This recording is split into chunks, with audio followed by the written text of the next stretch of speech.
माँ जी, अब से आप कुएं से पानी भरेंगी, क्योंकि पुराने ज़माने में नल नहीं होते थे।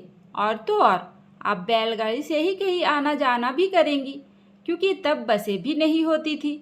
और हाँ, अब से घर में टीवी नहीं चलेगी, क्योंकि पुराने ज़माने में औरतें मनोरंजन नहीं करती थी, वे सिर्फ कोल्लू के बैल की तरह काम करती थी। बहू की बात सुन शीला जी भौचक्की रह गई।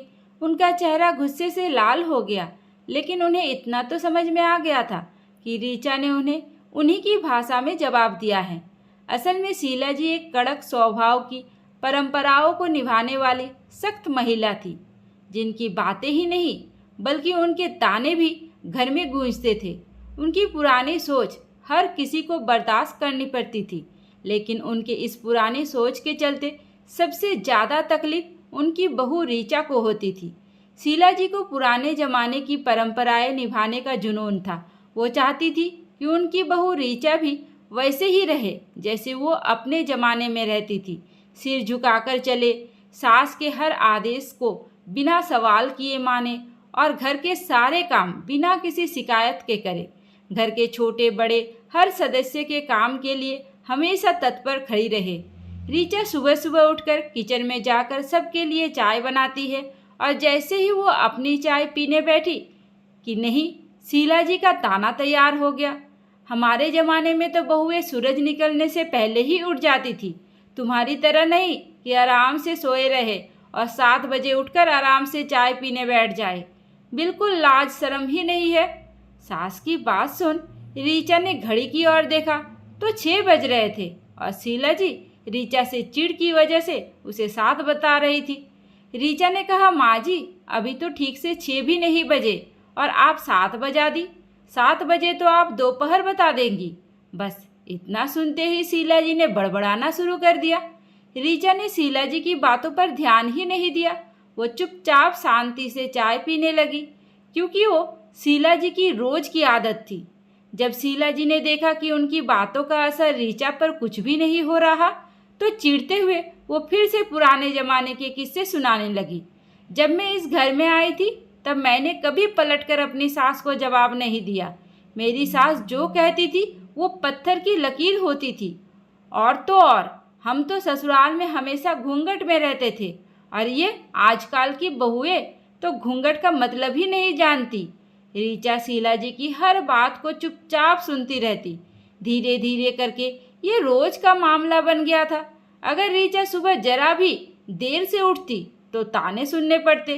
अगर वो अपनी मर्जी से कोई काम करती तो तुरंत उसे रोक दिया जाता और बताया जाता कि उसे क्या करना और कैसे करना चाहिए। शीला जी रीचा के किसी भी काम को पसंद नहीं करती थी। हर काम में रोक टोक, हर काम में कमियां। पहले तो रीचा ने शीला जी को इग्नोर किया, लेकिन अगर कोई 24 घंटे सर पर खड़ा रहेगा तो कितना बर्दाश्त किया जाए। वही हाल रीचा का भी था। शीला जी की रोक टोक, हर बात में कमियां निकालने को लेकर रीचा इस कदर चिढ़ गई कि अब उसने ठान ही लिया कि वो शीला जी को उन्हीं की भाषा में सबक सिखाएगी। बहुत शौक चढ़ा है ना पुराने ज़माने के हिसाब से रहने का, तो अब मैं बताती हूँ। बस अगले दिन सुबह जैसे ही रीचा उठी और शीला जी ने बोलना शुरू किया, तो वो तुरंत शीला जी के पास जाकर कहती है, माँ जी, अगर आपको पुराने ज़माने के नियम ही पसंद है तो ठीक है। अब से इस घर में आपके वही सारे नियम कानून चलेंगे जो आपके ज़माने में चलते थे। हम सब वही नियम अपनाएंगे और आप भी। रीचा की बात सुन शीला जी को बड़ा अजीब लगा। वो हैरानी से बोली, क्या मतलब? मतलब ये माँ जी कि अब से इस घर की सारी सुख सुविधाएं बंद, सब कुछ आपके ज़माने के हिसाब से ही चलेगा। कहते हुए रीचा वहाँ से चली गई। शीला जी को रीचा की कोई भी बात समझ में नहीं आई।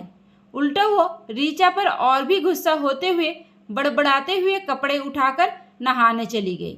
शीला जी जैसे ही बाथरूम में घुसी, नल चलाया, नल से पानी ही नहीं आया, तो शीला जी गुस्से में रीचा को चिल्ला पड़ी। सास के चिल्लाने की आवाज़ सुनकर रीचा भागते हुए आई, तो शीला जी ने कहा, बहू, बस बड़ी बड़ी बातें ही करती हो, कभी कोई काम भी ढंग का कर लिया करो। लगता है पूरी पानी की टंकी खाली है, आज पानी नहीं भरा क्या? तो रीचा ने बड़े ही मासूम सा मुंह बनाते हुए बोली, माँ जी पानी तो भरा है, लेकिन वो क्या है ना कि पुराने ज़माने में पानी की टंकी नहीं हुआ करती थी, तो नहाने के लिए पानी कुएं से खींच कर लाना पड़ता था। तो अब हमारे यहाँ कुआं तो है नहीं, एक नल है पानी का जो बाहर है। कम से कम पुराने ज़माने के हिसाब से आप वहाँ से पानी भरकर नहाने के लिए तो ला ही सकती है। इतना सुनते ही शीला जी की आंखें फैल गई। बहू, तुम ये कैसी बातें कर रही हो? मैं पानी भर कर लाऊंगी, वो भी इतनी दूर से, इतनी गर्मी में? तुम्हारा दिमाग तो सही है। माँ जी, दिमाग तो सही है। पहले की औरतें को धूप नहीं लगती थी क्या? पहले की औरतें पानी भरकर नहीं लाती थी क्या? अब तो आपको नल से ही पानी जलाना है। पहले के ज़माने में तो रस्सी से कुएं से पानी खींचते थे, तो आपका काम तो आसान ही है ना। आप जाइए, अपना पानी लेकर आइए और नहाइए, फिर इसके बाद मुझे भी तो नहाना है। कहते हुए रीचा चलती बनी। अब बेचारी परेशान, क्या करे? बाथरूम में खड़े खड़े बेटे को चिल्ला चिल्ला कर आवाज़ लगाने लगी, अरे शुभजीत, कहाँ है? देख, तेरी पत्नी पागल हो गई है। मैं बाथरूम में फंसी हूँ और ये मुझसे कह रही है कि बाहर से पानी भर कर लाओ। माँ को चिल्लाता हुआ सुन शुभजीत भाग कर आया और सारी बात जानकर बस इतना ही बोला, माँ, इसमें गलत क्या कहा रीचा ने? आप जैसा चाहती थी वैसा ही तो कर रही है, अब इसमें भी गलती हो गई। माँ, मैं कुछ भी नहीं जानता, ये आपके ज़माने के नियम है। आप ही देखो, अगर पानी लाना है तो लाना ही पड़ेगा। आप जाओ और पानी लेकर आओ, मुझे ऑफिस जाने के लिए लेट हो रहा है, मैं तो चला। कहते हुए शुभजीत चलता बना। अब बेचारी शीला जी परेशान। जैसे तैसे एक बाल्टी पानी लेकर आई और नहाने के बाद कपड़े छोड़ दिए बाथरूम में। जो शीला जी शावर के नीचे खड़े होकर आराम से नहाती थी, फिर भी उनका मन नहीं भरता था। आज वही शीला जी एक बाल्टी पानी में ही उनका काम चल गया। खैर, जैसे तैसे तो शीला जी ने नहा लिया, लेकिन जैसे ही बाथरूम से बाहर आई तो एक नई मुसीबत। रीचा ने घर की सारी गाड़ियां, बाइक सब पर कपड़ा डालकर उसे बंद करवा दिया और चाबी अपने पास रख ली, ये कहते हुए कि अब से सबको बैलगाड़ी से यात्रा करना पड़ेगा, क्योंकि पुराने ज़माने में कार और बाइक नहीं होते थे, ना ही बसें चलती थी। और माँ जी, आपको भी डॉक्टर को दिखाने जाना होगा, दवा लेने जाना होगा या कहीं भी तीर्थ यात्रा पर जाना होगा, तो आप भी बैलगाड़ी से ही जाएंगी, बस और ट्रेन से बिल्कुल भी नहीं। रीचा की बात सुन शीला जी ने एक बार फिर से शुभजीत को घूरते हुए देखा, तो शुभजीत ने साफ साफ बोला, माँ, मुझे ऐसे मत देखो, मैं कुछ नहीं कह सकता। उसे आप ही ने कहा था ना कि पुराने ज़माने के हिसाब से चलने के लिए। पुराने ज़माने में सभी सही था, तो चलने दो। जब पुराने ज़माने की बहू नहीं बदल सकती, सुख सुविधा कैसे बदल सकती है? बेटे की दो टूक सुनकर शीला जी ने कुछ भी नहीं कहा और गुस्से में जाकर हॉल में बैठ टीवी ऑन करने लगी, तो टीवी भी नहीं खुल रही थी। शीला जी ने गुस्से में रिमोट को ही पटक पटक कर देखा, फिर उसका सेल चेक किया तो उसकी बैटरी ही नहीं थी। रिमोट की बैटरी गायब देख शीला जी चीख पड़ी, अरे अब क्या घर में टीवी देखने की भी आज़ादी नहीं है क्या? शीला जी की आवाज़ सुन रीचा मुस्कुराते हुए आई और बोली, नहीं माँ जी, बिल्कुल भी नहीं। टीवी के बारे में तो भूल ही जाइए। टीवी कहाँ थी पहले किसी के घर में? गांव में किसी महान व्यक्ति के पास ही टीवी हुआ करती थी, जहाँ सारा गांव इकट्ठा होकर टीवी देखने जाता था। तो अगर आपको देखना है तो आप देखिए, किसके यहाँ जा सकती है टीवी देखने? फिलहाल तो आप ये समझ लीजिए कि हमारे घर पर टीवी है ही नहीं। और वैसे भी पुराने ज़माने में औरतें मनोरंजन नहीं करती थी, वो तो सिर्फ काम करती थी। रीचा की बात सुन शीला जी और भी चिल्ला पड़ी। खैर, जैसे तैसे रीचा ने भी ईंट का चूल्हा बनाया, बड़ी मुश्किल से दाल चावल सब्जी बनाई। रोटी तो बना ही नहीं पाई।